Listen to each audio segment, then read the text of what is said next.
I've been giving the Jack speech now for about 3 years, and I'll explain the inspiration after the fact. But I want you to look and think about any comparisons between what you saw and what you're going to see. And then we'll break it down. And we'll talk about what you liked, and I have thick skin, what you didn't like, what worked, what didn't work. And then what we'll do on the back end is we'll break it down sentence by sentence by sentence if we have to. And we'll talk about significant changes in the why I made a change or why I chose not to make a change. I'm working with someone who's been to the World Semifinals of public speaking 3 times in a row. He won one, and he was actually finished 3rd in the world. He's my coach. And he's given me plenty of feedback to think about. Not plenty of feedback I have to implement, but plenty of feedback to think about of possible implementation. And then when your 11-year-old says, hey, you might not want to do that, you listen. Because she's also an audience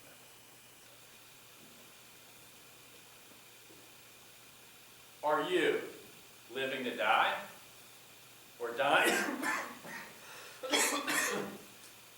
Dying to live. I was 15 years old. My buddy Jack slept over. He had a coughing fit for hours. It was deep and constant and breathless. And I never heard anything so frightening in my life. Jack, wake up! What?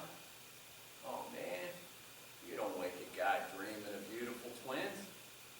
What's wrong? He realized he had never told me. You see, ladies and gentlemen, Jack had cystic fibrosis. According to the Cystic Fibrosis Foundation, more than 70,000 people worldwide are affected by this chronic disease that often cuts life short. The main symptom is a thick, sticky mucus. None of us know when we're going to die. Jack knew we wouldn't make it past the age of 25.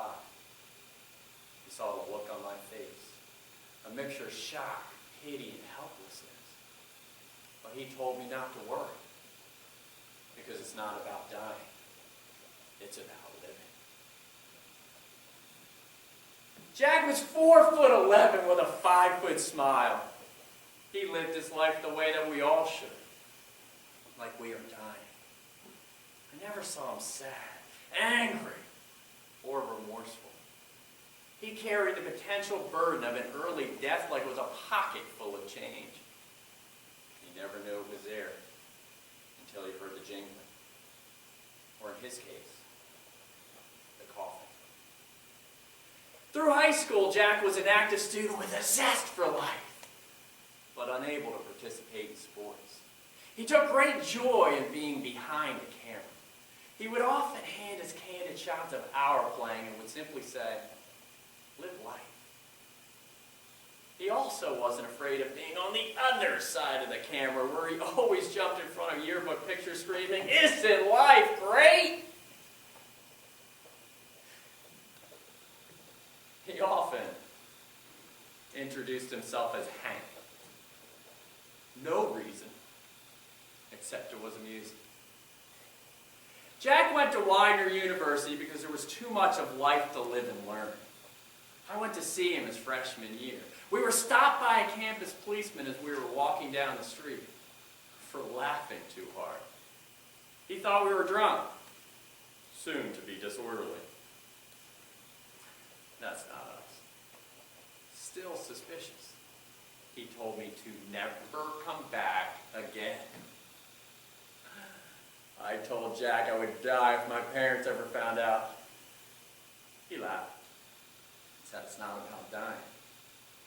It's about living. Jack had to leave college after a couple years. Too many extended trips to the hospital. While many of us were waiting for our first legal beer, Jack was hooked up to tubes planning his own funeral. Still, the signature smile never left. He never wanted pity, but he did like a good laugh. Even on the day his casket rolled up the church aisle. He had the Rolling Stones song, "You Can't Always Get What You Want playing. I laughed and cried simultaneously for the first time ever. There was a problem. I was just handed a gift. A lesson in life at the tender age of 21. I didn't open it. Somehow I let the speed of life over the next 20 years pass me by. There's nothing wrong with my life, just the daily grind. In a hustle and bustle airport one day, I heard a faint noise. A call. Deep and constant and breathless like jazz. And then heard the song I heard 100 times since his death. I heard it for the first time.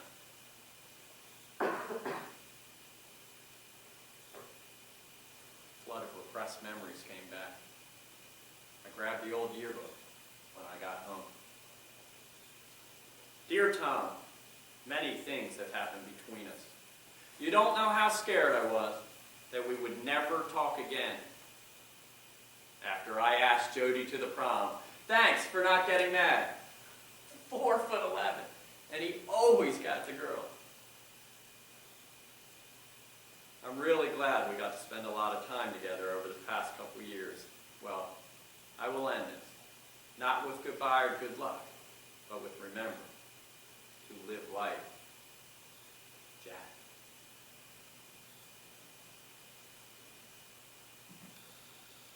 You can't always get what you want, but if you try sometime, well, you just might find you get what you need.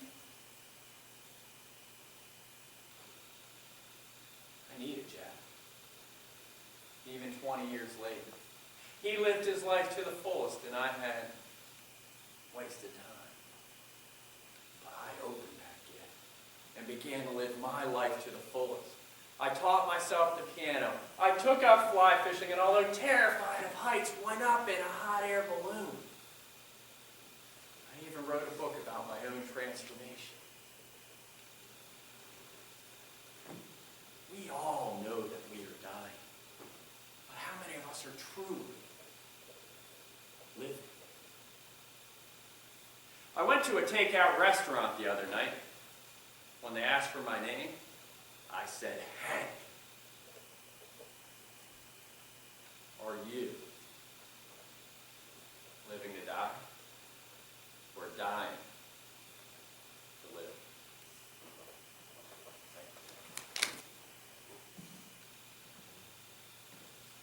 Were there changes from the first one?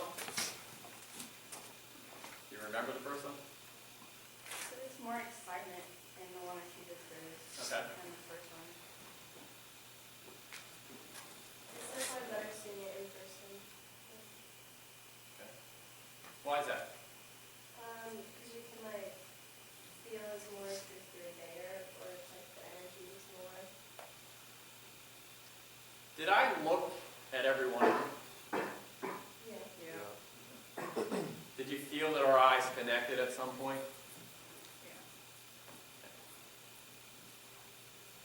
You have tons of changes. I mean, just in the beginning, instead of coughing right at the start, you put it after you've said your first line. You throw in the ladies and gentlemen. I mean, there are changes through the whole thing. So let's talk about the inspiration of this and how it came to be. It started, excuse me, this one's real. Frog in the throat.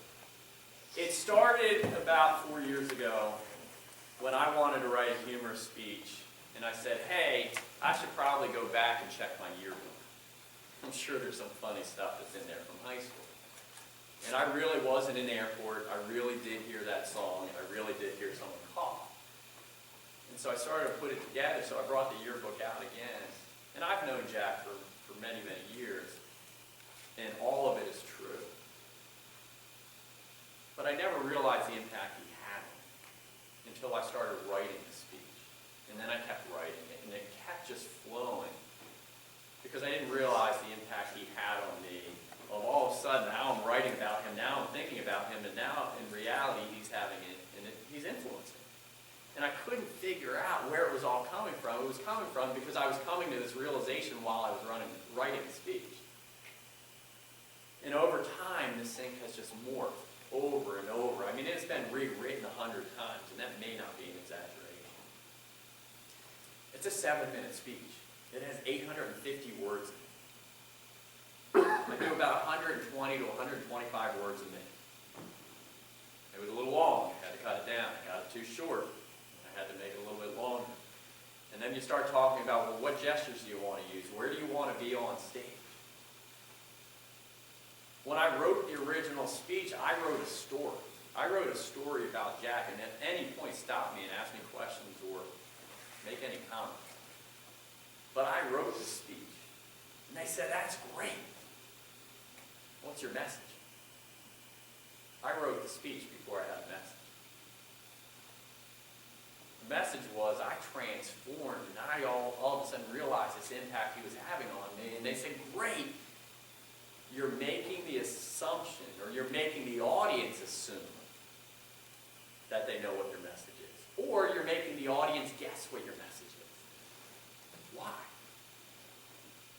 Avoid the surprises. You can have twists and turns, but not your surprises of having your audience walk away saying, that was a nice story, but what was his message? So the message turned into, and I was sitting in the middle of an airplane, another airport story, and the person behind me said, I don't know if I'm living to die or dying to live. And I went, oh my God, that's the message. And it became the first line. And it becomes the last line. And it becomes a reinforcement of the message throughout. Because Jack used that type of terminology. Yeah, I may not be quoting him, but I'm paraphrasing him. Because he used to take these pictures. I mean, there's this one picture I remember, I will never forget it, is etched in my memory, a black and white picture of me playing soccer. And you're just, the foot's back about to kick this ball, and he's sitting there with this big old camera, and he took it and he hands it to me. And how much he enjoyed doing that. And I said, that's the message. So I rewrote the speech to incorporate a message throughout, so you, the audience, can walk away with something. And I wrote this thing about 3 years ago.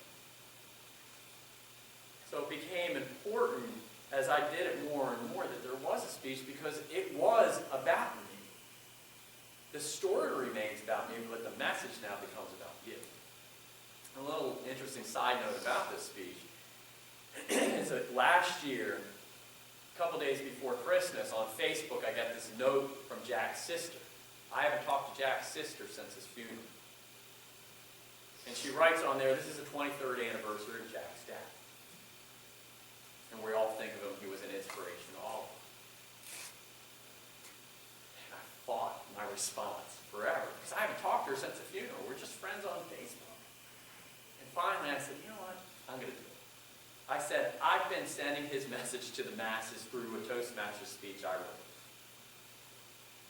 And he has been an inspiration to me. I didn't realize it until 20 years later, but he became an inspiration to me. And she sent back a little note saying, do you have a video? And then I spent about 3 hours saying, do I send the video? Because I've been doing this speech without them knowing. They live down in Pennsylvania. And finally I said, here's the one. Didn't hear back from her. A couple days later, I get a note back from this woman with the last name Smith, who wants to be friends on Facebook. And she says, I was 9 years old when he passed away. Jack was my cousin. And I'd love to catch up at some point. And so we caught up. And we spent an hour and we chatted. And I said, this has been amazing. I love sharing Jack's stories. Thank you for calling. She said, that's not why I called. She said, I'm a nurse facilitator in Delaware. And we are having a conference, a convention, and we'd like you to come down and talk.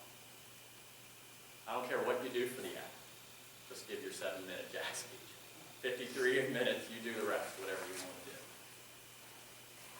Which forced me to think about what do I want to do for the rest of the hour. That turned into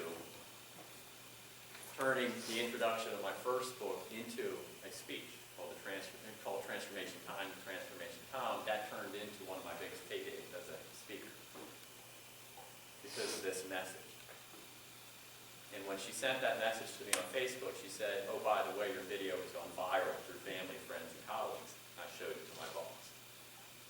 When you have a decent message, it can get out there, and it will get out there. And all of you have a story that's in you that you can get out. So now let's break down the speech. So I start the speech, and I end the speech with the message now. The cough. You've seen it before, but if you've never seen it before, was it staged or did it feel real? Oh, yeah. Okay. My wife's feedback, even just a couple of days ago, she said, don't look so sick. I said, excuse me? She said, don't look so sick.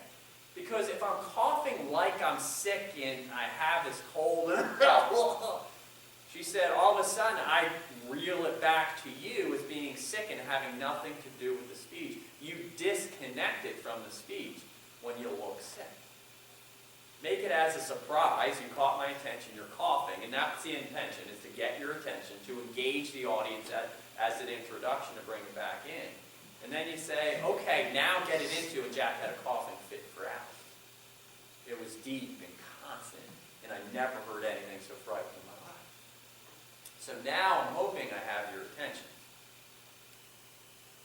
And there was a piece in there, and I had a line that, I just woke Jack up. And what the feedback I was getting was, you're not getting, or you just got our attention, but you lose our attention because I'm trying to figure out where Jack fits in the story yet, because you haven't really developed the character. Well, Jack was sitting there, and when we did have to sleep over, and he was just, and this went on for hours. And he always had the yearbook picture. The yearbook is actually about the third daughter in that family. She was the youngest of those, Joey. I actually had two older sisters that were twins. And we both liked them. 15 years old, we both liked these twins. And so I decided to bring that into the story to get, hopefully, a little bit of a chuckle out of it. Because when you get the audience to relax just a little bit, they're going to listen and pay attention to your speech a little bit more. So then I talked about, so when I went from, I woke Jack up, so I changed that. It's a pretty significant change to me to go into character for him. I intentionally chose, I'm making a conscious choice not to use a Jack voice. A, because it's in my head and I can never sound like Jack. But B, because there are too many other places where I'm weaving in the yearbook. And then, so you talk about the yearbook. Do you read it in his voice? But in reality, it's me reading it. And I didn't want to confuse the audience too much. So I just went into a groggy voice. But there is voice inflection there. At least the intention is voice inflection. A little bit of grogginess, a little bit of change in the pace of how the voice is moving through. After I developed Jack's character, what did I do next? So I'm standing here.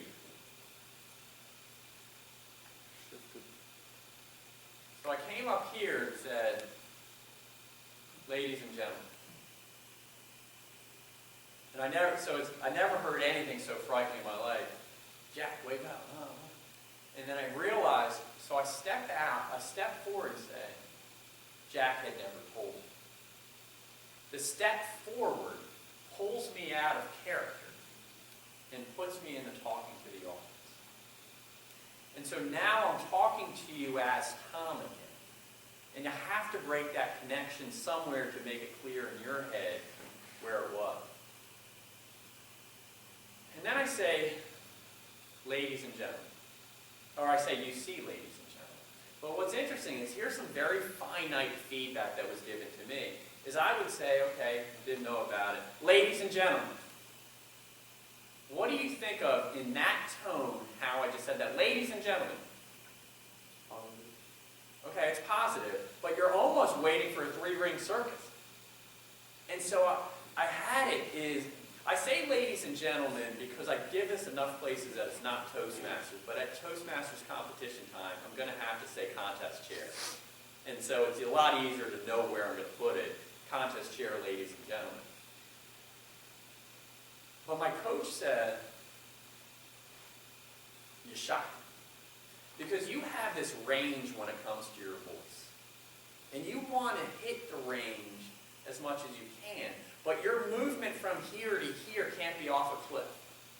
Like you can't all of a sudden say, boo, I got you. It needs to be a little bit more subtle, and you can carry that range along with you. So by saying, ladies and gentlemen, I brought the range up pretty quick.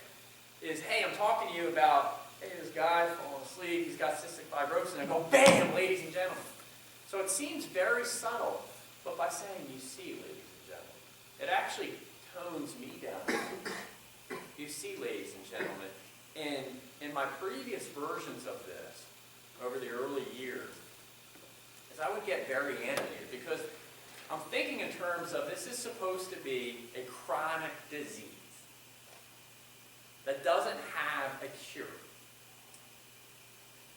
And I watched him go through this for years. And so emotionally, I'm trying to feel the emotion, trying to have the audience feel the emotion along with me. And my coach turns and says, you know that's only information. Why are you trying to build the emotions in here? Because if I build the emotions on 70,000 people who have this disease,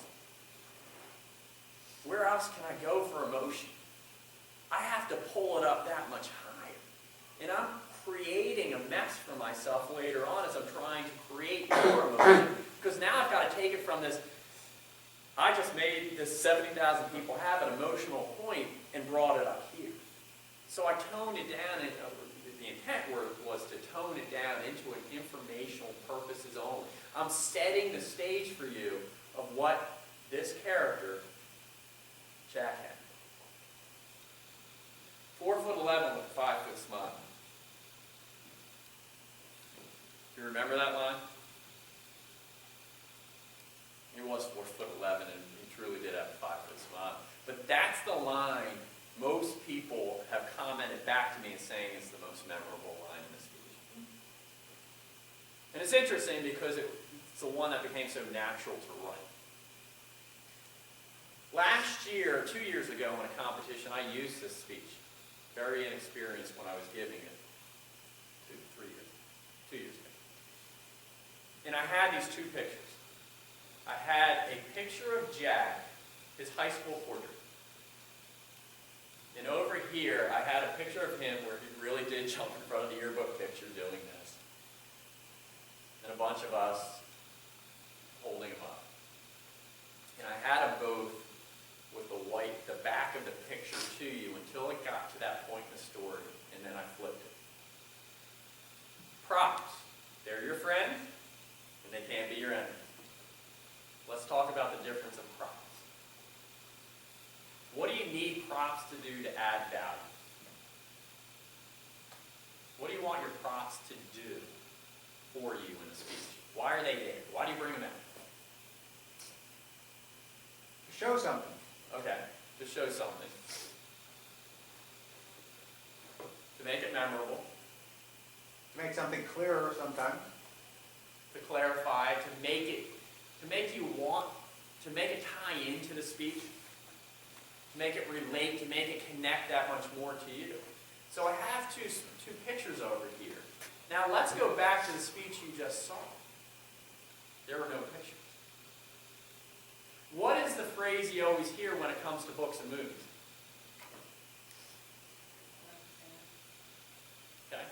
The books are always better. The books are always better. Why?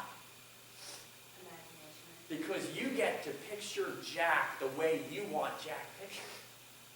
I say 4'11". And some of you might have him down here, some of you might have him here. How much did Jack weigh?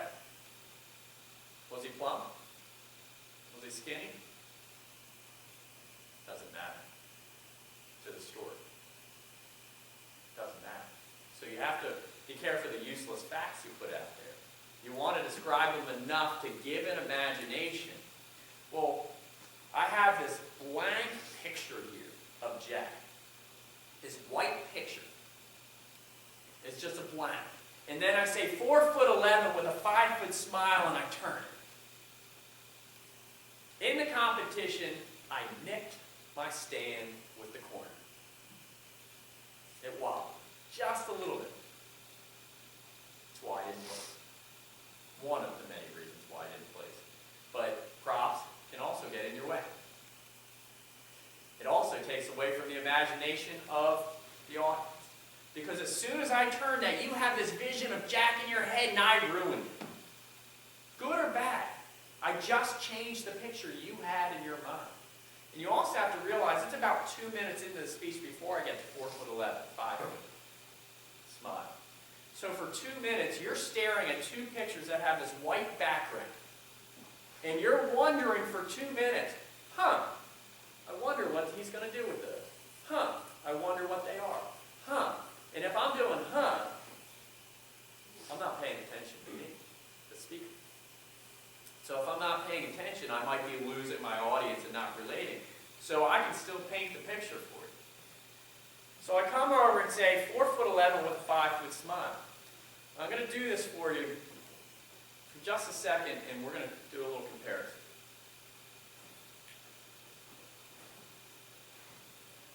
Jack was 4'11" with a 5 foot smile.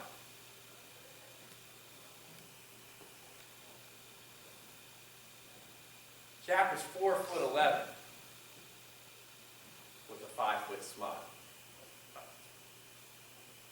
What was the difference?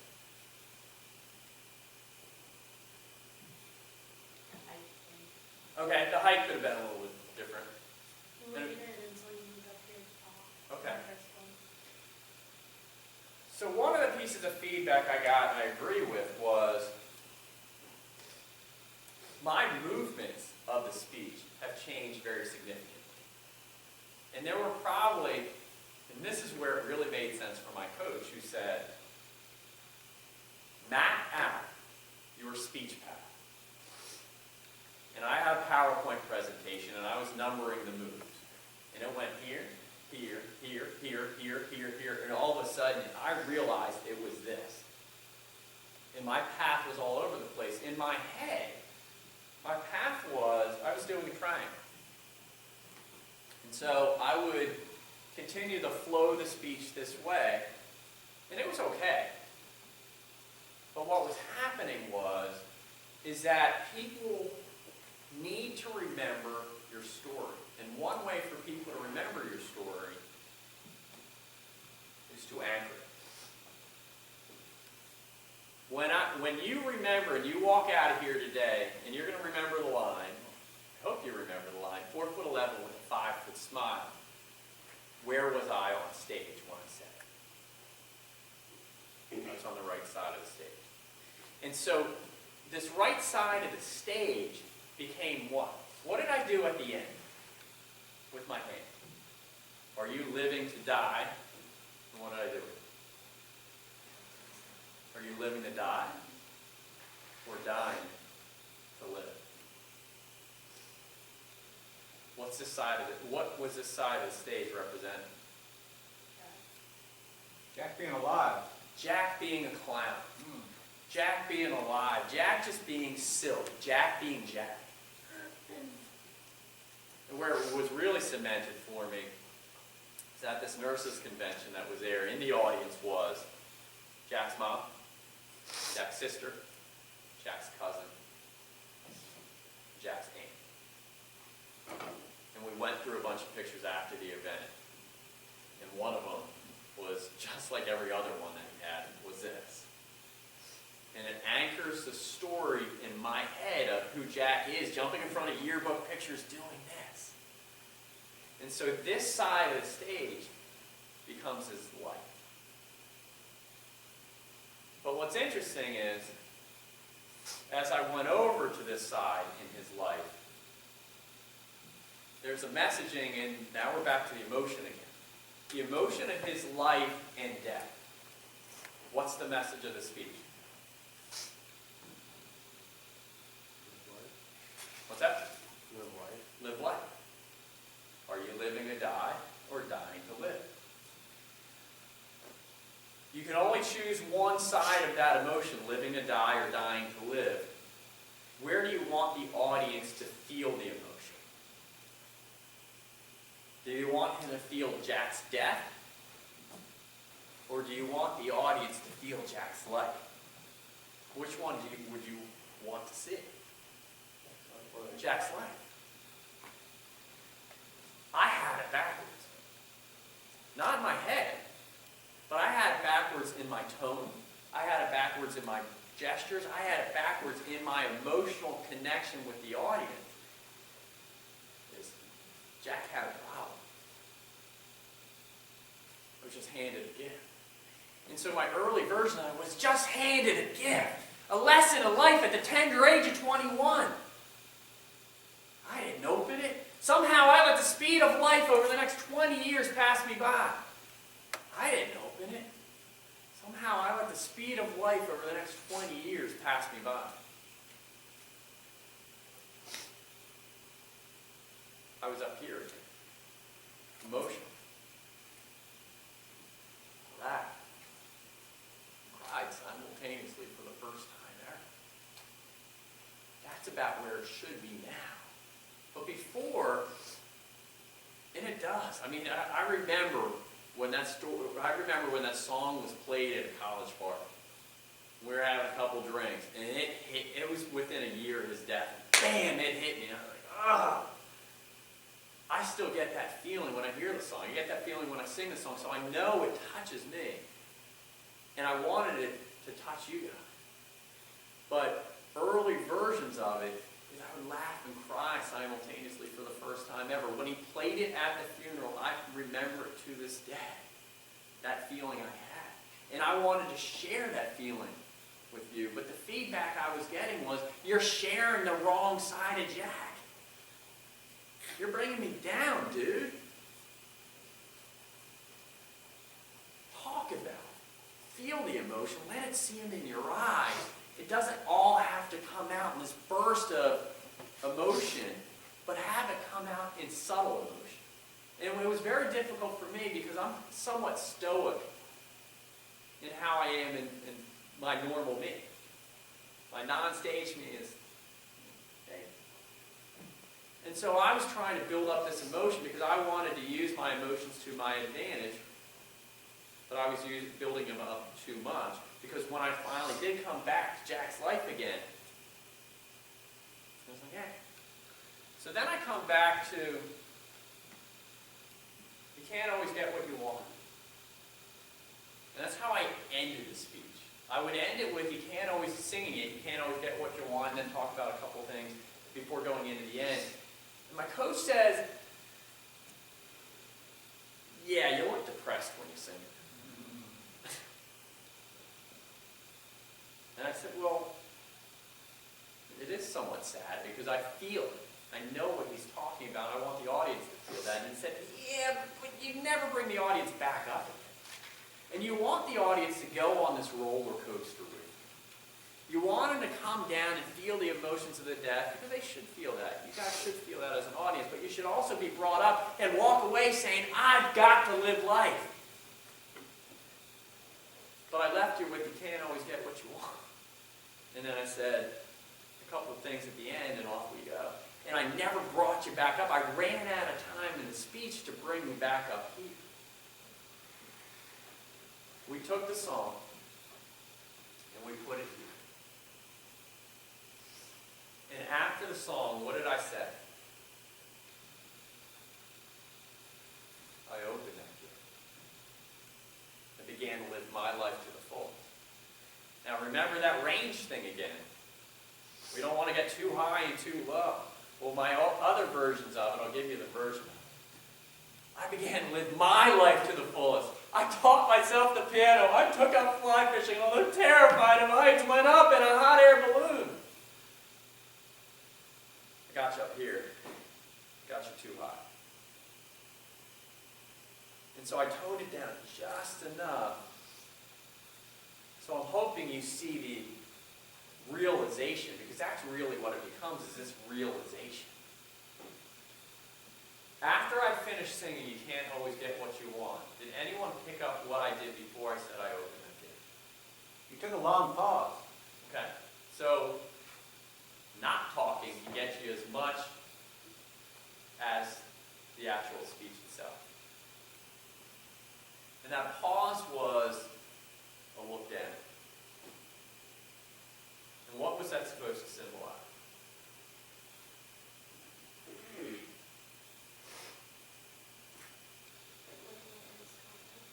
Could be looking at his coffin. That would be interesting.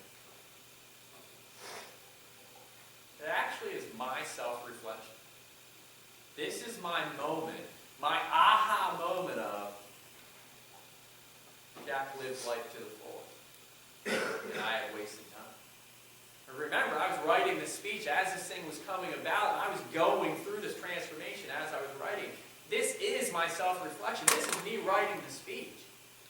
And so it became this symbolic movement of, I got it. It just clicked. Here's my self-awareness.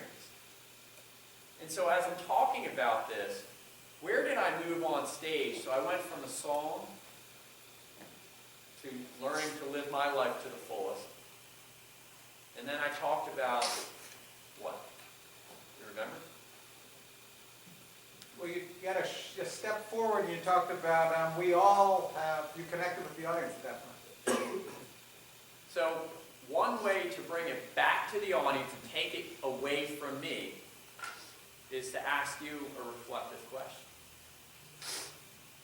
Are you living the die? Or we all know that we are dying, but how many of us are truly living? And again, the emotional piece of it is I would end the speech and how many of us know we're dying? And it got too much of a reaction. It was, whoa, you just scared me. And so it was toned down a little bit in a reflective sort of way of, hey, now it's your time to think about examples where you had to go through. But I bring it back again by bringing Hank in. Did you ever think when you were seeing the speech early on and I said Hank, you ever just feel that thing just kind of floating out there? Where did this Hank thing come from? Did it have a tie-in to the speech? You're like, wait, Hank? I've actually had people call the Jack Hank, or call the speech Hank. Because it just stuck with them, because they couldn't realize, oh, was it Jack or Hank? I don't know. But I had this Hank thing in there, and I had to close the loop. I never closed the loop on Hank. But I used to go to this takeout restaurant all the time. And they say, what's your name? I say, it's Hank. I've been saying that if you ask me my name and all you need is my first name, 90% of the time it will be Hank. Not in his memory, it's just the type of impact he had, because he just went out and he said, I'm Hank. And it's just hilarious. Because he would just sit there and say, I'm Hank. And he'd sit there and say, that's amusing. But there was not a whole lot of ways to tie it back in, except of saying, oh my goodness, even for 20 years when I didn't realize the impact he had on me, for 20 years I've been saying the name Hank at takeout restaurants when they call your name. I'm like, wow. So I brought that back in as my final touch to myself, because I'm living this thing. I'm trying to live the speech emotionally along with you. But this is where the staging, because you're setting this whole staging up for the end. And that is, are you living to die? Or dying to live? And my 11-year-old says that, drop the cough at the end. I said, excuse me? Because I would say, are you living to die? Or dying to live? And she said, yeah, sounds like you have to broaden the truth. And he said, then say, but coming from the mouth of babes, she's right. And that's why when you go out and you talk to people about feedback, and you get it from different people and different audiences. Who is your target audience? What are your demographics? How old are they? Are they all female? Are they all male? And when you're in Toastmasters, especially in the competition, it is a wide array. So when your 11-year-old says something who has seen the speech 100 times, she still has feedback for you, you're one of us. So I know we only have a couple minutes if we have that at all. Any last questions or comments? When you're reading from the yearbook, you notice you're making eye contact at the same time that you're reading from it. And I don't want to criticize because I'm not a speaker, but it's kind of a little bit awkward. Because you're like pretending to read, but you're looking at us while you're reading. So, I mean, I think that's great feedback. You're entitled to your opinion, and you should criticize. That's what we're all here for, and that's to make it better. I'm trying to avoid the yearbook itself. I actually had the yearbook. I had a yearbook in the stool. I can't remember if that's the version you saw. Right, we saw the version. The stool became one of those pictures that were turned around. It became this distraction. And so, because I'm not starting by sitting in it, so they're saying, why is it there? So it created a question. The yearbook, I would pick up and actually use it. And back to props, is it adding value or distracting? So first of all, it was pried out of my hand. I tried it so many times saying, nope, it won't work. And then I realized it did. But by reading it, you bring up a great point, because can you picture it as a yearbook? You guys have any issues with picturing it as a yearbook? Okay. So I don't know why I was so hung up on that point for so long. But you bring up a good point. I don't want to lose my audience, which is where the eye contact comes in, but I think you bring up a really good point of, I've got to time it a little bit better and pause and then look up and look back down, because at this point, I'm not reading from it. I'm just acting. And I think you're bringing up a really good point. Very well thought out. Thank you. Tom, it's Anything amazing to me that this version now, you sound just like yourself in the speech. There's no difference between you talking to us right now and you're giving the speech. Whereas before, there was a sort of a speech voice. Yeah, it's taken a long time to get there. Yeah. But It really has. I'm actually working with, and I know we're up against our time, but I'm working with someone who's been theater trained for 8 years. And he is teaching me to be me. Because the stage me, I'm just Tom, and I would have this straight up and down, stiff shoulders. That's how my stage presence has been for many, many years. And I'm working on loosening it up, and he's teaching me how to be me. Because when I can be me, then you get the real live speech piece and not the acting that goes along with it.